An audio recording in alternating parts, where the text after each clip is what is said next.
Dark track cinema, അതിനകത്ത് നല്ലൊരു character തന്നെയാണ് നമ്മളിതിപ്പോ ചെയ്ത് സ്റ്റാർട്ട് ചെയ്തത് അല്ലേ? എങ്ങനെയുണ്ടായിരുന്നു ക്യാരക്ടർ എക്സ്പീരിയൻസ്? ആക്ച്വലി നമ്മൾ ഡാർക്ക് ട്രാക്കിങ്ങിൽ ഫസ്റ്റ് സാറ് വിളിച്ചപ്പോൾ ഇങ്ങനെ ഒരു ക്യാരക്ടർ ഉണ്ട്, ഓക്കെ, തന്നെ കൊണ്ട് ചെയ്യാൻ പറ്റുമോ എന്ന് ചോദിച്ചു. അപ്പം ഞാൻ പറഞ്ഞു നമുക്ക് എന്തായാലും ട്രൈ ചെയ്യാം. അങ്ങനെ കുറേ നാളത്തെ ഹാർഡ് വർക്കാണ് ഡാർക്ക് ട്രാക്കിങ്. ശരിക്കും അതിനു വേണ്ടി നല്ല ഗ്രൂമിങ് സെഷൻസ് ഒക്കെ ചെയ്തു അല്ലേ? എന്താ വെച്ചാൽ ഒന്ന് തയ്യാറെടുത്തു, കാരണം ഇച്ചിരി ടഫായിട്ടുള്ള ഒരു ക്യാരക്ടറാണിത്. പിന്നെയല്ല ഡയലോഗ്സ് ആണെങ്കിലും ഒത്തിരി നമുക്ക് അതിൽ വർക്ക് ചെയ്യാനുണ്ടായിരുന്നു. അപ്പോൾ ആക്ച്വലി ഇത് ചെയ്തപ്പോൾ നമുക്ക് നല്ലൊരു എക്സ്പീരിയൻസ് ശരിക്കും എക്സ്പീരിയൻസ് ആണ്. ശരിക്കും നമ്മുടെ പോസ്റ്ററിൽ ആ കണ്ണ് നല്ല ഹൈലൈറ്റ് ആണ്, നേരിട്ടും നല്ല കണ്ണ് ഹൈലൈറ്റ്. ഈ കണ്ണ് അതിനകത്തൊരു സസ്പെൻസിങ് ആണോ, അങ്ങനത്തെ ഒരു റോള് തന്നെയാണോ? അതെ, നമ്മുടെ അഭിനയത്തിൽ കണ്ണ് നല്ലൊരു പ്രാധാന്യം വെച്ചിട്ടുണ്ടല്ലേ?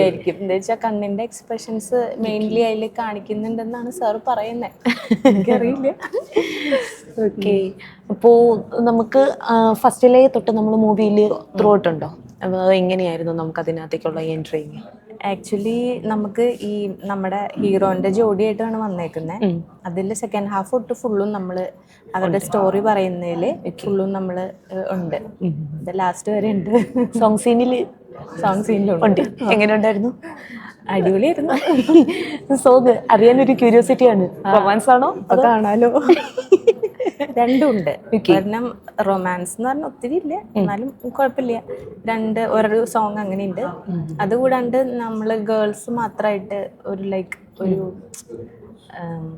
നല്ലൊരു സോങ് വേറെ ഉണ്ട്. ഓക്കെ, നമുക്ക് സ്ത്രീ പ്രാധാന്യം അർപ്പിക്കുന്നുണ്ട് നമ്മുടെ ഈ ഒരു സിനിമയ്ക്ക്. അങ്ങനത്തെ ഒരു ഇത് സ്ത്രീ പ്രാധാന്യം എന്ന് പറഞ്ഞാൽ അങ്ങനെ ഒത്തിരി ഇല്ല, പക്ഷേ എന്ന് പറഞ്ഞാൽ നല്ലൊരു ഫിലിമാണ്. നമുക്ക് കണ്ടു കഴിഞ്ഞിട്ടുണ്ടെങ്കിൽ ഒരു വെറൈറ്റി ഒരു സ്റ്റോറി മാത്രമല്ല, നമ്മളിപ്പോൾ കാണുന്ന പോലത്തെ സെയിം ഒരു അങ്ങനത്തെ ഒരു ഇതല്ല, ഒരു ഡിഫറെൻ്റ് ആയിട്ടുള്ള കൺസെപ്റ്റാണ്. അപ്പോൾ എല്ലാവർക്കും ഇഷ്ടപ്പെടും, ഫാമിലിക്ക് ഇഷ്ടപ്പെടാം. സസ്പെൻസ് ത്രില്ലറാണ്. അപ്പോൾ എല്ലാവർക്കും ഓൾറെഡി നമ്മളൊരു സസ്പെൻസും കൂടിയാണ്. അപ്പോൾ നമുക്ക് മോസ്റ്റ് ഓഫ് ഷൂട്ടിങ്സ് നമുക്കത് വന്നു 23 ഡേയ്സിന്റെ ഷൂട്ടാണെന്ന് സാറ് പറഞ്ഞു. അതെ. അപ്പോൾ നമുക്കതിനകത്ത് മെജോറിറ്റി ഡേയ്സും നമ്മുടെ ഷൂട്ടിനകത്ത് ഉണ്ടായിരുന്നു. അപ്പോൾ നമുക്ക് കൊല്ലം, പത്തനംതിട്ട അങ്ങനെയുള്ള സ്ഥലങ്ങളിലായിട്ടൊക്കെയായിരുന്നു ഷൂട്ടിംഗ് ഒക്കെ. നമ്മുടെ ഈ സോങ്സ് ഒക്കെ വരുന്നത് ആലപ്പുഴ, അങ്ങനെ കുറേ സ്ഥലങ്ങളിൽ ഉണ്ടായിരുന്നു. എങ്ങനെയുണ്ടായിരുന്നു പ്രേക്ഷകരുടെ കയ്യിൽ നിന്നുള്ള ആ ഒരു സപ്പോർട്ട്? അടിപൊളിയായിരുന്നു. എങ്ങനെയായിരുന്നു ഫിലിമിലേക്കുള്ള എൻട്രി? ആക്ച്വലി ഞാൻ കോളേജിൽ മോണാക്ട്, ഡ്രാമ ഇതിലൊക്കെ ഇൻട്രസ്റ്റേറ്റിൽ പോയി മത്സരിച്ചിട്ടുണ്ട്. അപ്പോൾ ആക്ച്വലി ഫിലിമിലേക്ക് അങ്ങനെ ഒരു ബാക്ക്ഗ്രൗണ്ട് നമ്മുടെ ഫാമിലിയിൽ നിന്നില്ല. അപ്പം അങ്ങനെ അത്രയും നല്ലൊരു ഫീൽഡിലേക്ക് അങ്ങനെ വരും എന്നുള്ള ഒരു സ്വപ്നമൊന്നും എനിക്കുണ്ടായിരുന്നില്ല. പിന്നെ നമ്മൾക്ക് ഇങ്ങനെ ഇൻസ്റ്റാഗ്രാം വഴി ഓരോ ക്യാമറമാൻ, പിന്നെ ഫോട്ടോഷൂട്ട് അല്ലെങ്കിൽ ഇതൊക്കെ ചോദിക്കുമ്പോൾ ഞാൻ അങ്ങനെ വിചാരിക്കും, അങ്ങനെ അത്രയും ഒരു ഇതില്ലല്ലോ, എന്നെ കാണാൻ അങ്ങനെ അത്ര ഭംഗിയൊക്കെ ഉണ്ടോ എന്ന് എനിക്ക് തന്നെ ഡൗട്ടായി. അത് നമ്മളെ പ്രേക്ഷകരെ നമ്മൾ ചുമ്മാ ഒന്ന് ഇതാക്കുന്നതിന് തുല്യല്ലേ? അതിനകത്ത് നമുക്കൊരു സംശയം വേണ്ടല്ലോ. അത് കഴിഞ്ഞിട്ട് പിന്നെ ഞങ്ങൾക്കൊരു ഷോപ്പ് ഉണ്ട് തൃശ്ശൂര്. ബിസിനസ്, ഞാൻ IT ആണ്, ഇൻഫോ പാർക്കിലായിരുന്നു, സോഫ്റ്റ്വെയർ എഞ്ചിനീയറിംഗ്. അപ്പൊ അത് കഴിഞ്ഞിട്ട് ഒരു ചെറിയൊരു ബിസിനസ്, ഒരു കഫേ നമ്മൾ തൃശ്ശൂർ ചെയ്തിട്ടുണ്ട്. അപ്പൊ അവിടെ ഇങ്ങനെ കുറെ ഡയറക്ടേഴ്സ് ഒക്കെ വരും. അങ്ങനെയാണ് എന്നോട് ചോദിക്കണേ, തനിക്ക് ഇങ്ങനെ അഭിനയിക്കാൻ അറിയോ? അപ്പൊ തൃശ്ശൂരുകാരിയാണ്. അതെ, തൃശ്ശൂര്. ആ ഒരു സ്ലാങ് ഇല്ലല്ലോ, സ്ലാങ് ഒക്കെ മാറ്റി. മമ്മി പെരുമ്പാവൂരാ, അപ്പൊ പപ്പ തൃശ്ശൂര്. ഇപ്പൊ രണ്ടും കൂടി അങ്ങനത്തെ ഒരു ലാംഗ്വേജ് അല്ല, എന്നാലും പറയത്തില്ല, ആ നാടിൻ്റെതായിട്ടുള്ള ഒരു സ്പെഷ്യൽ ടോൺ ഉണ്ടല്ലോ. അതെന്തായാലും അത് അടിപൊളിയല്ലേ? കാരണം നമ്മളൊരു സിനിമയിലേക്ക് അഭിനയിക്കാൻ വരുമ്പോൾ നമ്മുടെ നാടിന്റെ ആ ഒരു സ്ലാങ് എന്ന് പറഞ്ഞാൽ നമുക്കൊരു റിസ്ക് ഉണ്ടാകും അല്ലേ? അത് ഫേസ് ചെയ്യേണ്ടി വന്നിട്ടുണ്ട്. നല്ല റിസ്ക്കാ. എന്താ വെച്ചാൽ ഇതിലിപ്പോ വരുന്ന സ്ലാങ് എന്ന് പറഞ്ഞാൽ ആക്ച്വലി പത്തനംതിട്ട അങ്ങനത്തെ ഒരു സ്ലാങ് നമ്മുടെ ഈ ഫിലിമിൽ വരുന്നത്. അപ്പൊ എന്നോട് ഡയലോഗ്സ് പറയുമ്പോൾ എന്തൊക്കെയാണേലും എൻ്റെ ലാംഗ്വേജ് അങ്ങനെ വന്നില്ലേലും എനിക്ക് എപ്പോഴും ഇടയ്ക്ക് ഇങ്ങനെ തൃശ്ശൂർ ഭാഷ വന്നുകൊണ്ടിരിക്കും വരും. അതിൽ മാറ്റാൻ ഇച്ചിരി ബുദ്ധിമുട്ടുണ്ടായിരുന്നു. പക്ഷെ ഇങ്ങനെ മാറ്റി സാറും ടീമൊക്കെ നമ്മളെ നന്നായിട്ട് സപ്പോർട്ട് ഉണ്ടായിരുന്നു.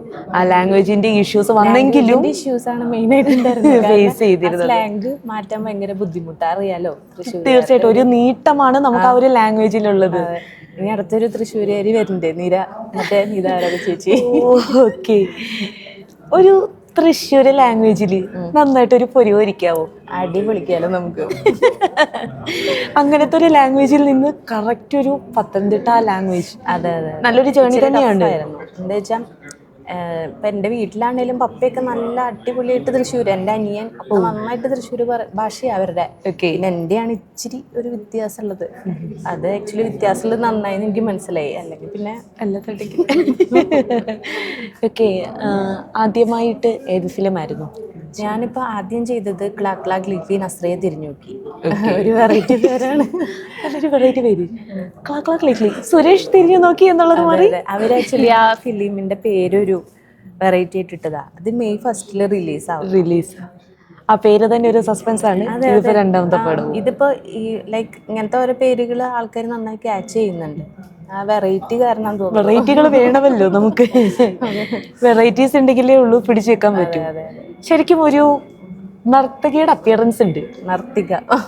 ഞാൻ ആക്ച്വലി ചെറുപ്പത്തിലെ ഡാൻസ് പഠിച്ചിട്ടുണ്ട്. പിന്നെ അതിനുശേഷം ലൈക്ക് വലുതായപ്പോൾ ഞാൻ അവിടെ നിന്ന് വിട്ട് വേറൊരു സ്ഥലത്ത് പോയപ്പോൾ എൻ്റെ കുറേ ഗ്യാപ്പ് വന്നു. എന്നാലും ബേസിക് അതൊക്കെ അറിയാൻ പോകുന്നുണ്ട്. നൃത്തം കൂടെ ഇപ്പോഴും കൊണ്ടുപോകുന്നുണ്ടോ? ഇപ്പൊ പോണില്ലേ, പക്ഷെ ഞാൻ കളരി നൃത്തവും സ്റ്റാർട്ട് ചെയ്യാൻ വേണ്ടി ഇരിക്കുന്നുണ്ട്. ഓക്കെ, കാരണം ഇനി നമുക്ക് ഓരോ റോളുകൾ വരുമ്പോൾ പറയാൻ പറ്റില്ലല്ലോ. ഒരു തമിഴ് ഒരു നല്ലൊരു മൂവി വന്നിട്ടുണ്ട്. ഓക്കെ, അപ്പൊ ഇനി നമുക്കൊരു തയ്യാറെടുപ്പ് നല്ലതല്ലേ, അനിവാര്യമാണ്. ശരിക്കും നന്നായിട്ട് നമ്മൾ ഗ്രൂമിങ് ചെയ്യണം ഓരോരോ ക്യാരക്ടേഴ്സിനനുസരിച്ച്. നമ്മൾ ഓൾറെഡി ഈ സിനിമയ്ക്ക് വേണ്ടിയിട്ട് എന്തെങ്കിലും പ്രത്യേകിച്ച് ഫിസിക്കലി നമ്മൾ റെഡി ആവേണ്ട കാര്യങ്ങളുണ്ടായിരുന്നു? സാറ് പറഞ്ഞ എന്നെ കണ്ട അപ്പൊ സാറ് പറഞ്ഞു ആക്ച്വലി ഈ വെയിറ്റിൽ തന്നെ നിന്നാൽ മതി. എൻ്റെ ഇച്ചിരി മെച്ചുവേർഡ് ക്യാരക്ടറാണ്. അപ്പോൾ ഒത്തിരി വെയിറ്റ് ലോസ്. ഞാൻ ആക്ച്വലി ഭയങ്കര വെയിറ്റ് ഉണ്ടായിരുന്ന ഒരാളാണ്, 82 ഉണ്ടായിരുന്ന ആളാണ്. അപ്പോൾ അതിൽ നിന്ന് ഞാനിപ്പോൾ 59 ആയി. അങ്ങനെ കുറച്ച് ആക്ച്വലി ഫിലിമിന് വേണ്ടിയല്ല, എൻ്റെ ഒരു ഡ്രീമായിരുന്നു. നമ്മുടെ ഒരു ഈ വണ്ണം വെച്ചിരിക്കാന്ന് പറയുമ്പോൾ ഒരു കോൺഫിഡൻസ് കിട്ടത്തില്ലല്ലോ. ഇതിൽ നിന്ന് പോകണമെങ്കിൽ നമ്മൾ നന്നായി മെയിൻറ്റെയിൻ ചെയ്യണം. അപ്പം അതിനു വേണ്ടി തന്നെ പ്രത്യേകം ശ്രദ്ധിച്ചു നിന്നിരുന്ന അത് സിനിമയിൽ നമുക്ക് ഗുണവും ചെയ്തു. ആ കാര്യം സീരിയസ്ലി അത് വലിയൊരു ഇതായി. കാരണം നമ്മൾ നന്നായിട്ട് നമ്മുടെ ലൈഫിൽ ഓരോ കാര്യങ്ങൾ ചെയ്യുമ്പോൾ നമ്മുടെ യൂണിവേഴ്സ് നമുക്ക് നല്ല നല്ല കാര്യങ്ങൾ കൊടുത്തിരുന്നു, നമുക്കത് തരുമല്ലോ. ശരിക്കും അല്ലെന്നുണ്ടെങ്കിൽ നമ്മൾ ഒരു ഓഡിഷൻസിൽ പോയാൽ സ്ക്രീനിങ്ങിൽ വരുമ്പോഴത്തേനും നമുക്ക് നമ്മളെ ഏജ് വൈസ് നമ്മൾ സീരിയസ്ലി കുറവാണെങ്കിൽ പോലും നമ്മുടെ ഫിസിക്കലി കൊണ്ടിട്ട് ചിലപ്പോൾ നമുക്ക് സ്ക്രീനേജ് മാറിപ്പോകും. ആക്ച്വലി നമുക്ക് അഭിനയിക്കാൻ അറിയാം, അങ്ങനെ ഒത്തിരി ഉണ്ടാവും. പക്ഷെ നമുക്കൊരു കോൺഫിഡൻറ്റിൻ്റെ ലെവല് ഇച്ചിരി കുറവുണ്ടാവും. ഇപ്പം നമുക്ക് എന്താ വെച്ചാൽ എന്തായാലും ഞാനിപ്പോൾ ഡയറക്ടറോട് ആദ്യം ദിവസം തന്നെ ചോദിച്ചു, സാറേ നമുക്ക് വണ്ണം കുറയ്ക്കണോ, അത് എന്ത് വേണേലും നമുക്ക് ചെയ്യാം, ഞാൻ റെഡിയാണ്. ലൈക്ക് വണ്ണത്തിന്റെ കാര്യത്തിലാണേലും വേറെ എന്തെങ്കിലും ഡാൻസിന്റെ കാര്യത്തിലാണ് എന്താണേലും നമുക്കത് പ്രാക്ടീസ് ചെയ്യാൻ പറ്റും. ശരിക്കും സിനിമയ്ക്ക് വേണ്ടി നന്നായിട്ട് ഹാർഡ് വർക്ക് ചെയ്യും, ഡെഡിക്കേറ്റഡ് ആണ്. ആ ഡെഡിക്കേറ്റഡിന്റെ റിസൾട്ട് നമ്മൾക്ക് എന്തായാലും ഇതിൽ നിന്ന് വരുമെന്ന് പ്രതീക്ഷിക്കാം. ട്രൈ ചെയ്തല്ലേ നമുക്ക് ഇങ്ങനെ എന്തായാലും നല്ല രീതിയിൽ നമുക്കത് ആ ട്രൈ ചെയ്യാനായിട്ട് സാധിച്ചു. സിനിമയിൽ നമുക്ക് എങ്ങനെ ഉണ്ടായിരുന്നു ആ ഒരു റോൾ എന്ന് പറഞ്ഞു കഴിഞ്ഞാല്? എങ്ങനെയാ റോൾ? സസ്പെൻസിങ് ആണോ അതോ? സസ്പെൻസ് ആണ് ആക്ച്വലി. എനിക്ക് പോലും അറിയില്ല ഞാൻ അതിൽ ലാസ്റ്റ് എന്താണ് ചെയ്യുന്നത്. സാറ് നമുക്കെല്ലാം പറഞ്ഞു തരില്ല. നമുക്ക് ഓരോ സമയം പോകുമ്പോഴും ആക്ച്വലി നമ്മുടെ ഇവിടെ ഇരിക്കുന്ന ലൈക്ക് അതിൽ അഭിനയിച്ച ഓരോരുത്തർക്കും ഇപ്പോഴും അതൊരു സസ്പെൻസ് ആയിട്ടാണ് നിലനിൽക്കുന്നത്. കാരണം നമുക്കത് ലാസ്റ്റ് നമുക്ക് അത് കാണുന്ന സമയത്ത് നമുക്കൊരു അത്ഭുതം എനിക്കും ഉണ്ടാവുമായിരിക്കും. ശരിക്കും സിനിമയിൽ അഭിനയിച്ച് കഴിഞ്ഞാൽ ഇതെന്താന്ന് നമുക്കൊരു ഐഡിയ ഉണ്ടാകും. പക്ഷെ ഇപ്പോഴും നമുക്കൊരു ഐഡിയ പറയാൻ പറ്റില്ല. ലൈക്ക് ഫുൾ സ്റ്റോറി സാറ് പറയും, നിങ്ങൾ ഇതിന് ലാസ്റ്റ് നീ അറിഞ്ഞാൽ മതി എന്താണ് ഇതിൻ്റെ ലാസ്റ്റ് ഉണ്ടാവുന്നത്. ഇപ്പോഴും നമുക്കൊരു സസ്പെൻസ് തന്നെയാണ് അത് ഉണ്ടാക്കുന്നത്. എന്തായാലും ആ ഒരു സിനിമ ഇതിനകത്തേക്ക് രണ്ടാമത്തെ പടവും കൂടിയാണ്. നമുക്കതിലേക്ക് വിജയത്തിലേക്ക് തന്നെ എത്താനായിട്ട് നമുക്കത് സാധിക്കട്ടെ. Thank you. എന്തായാലും ഓൾ ദി ബെസ്റ്റ്.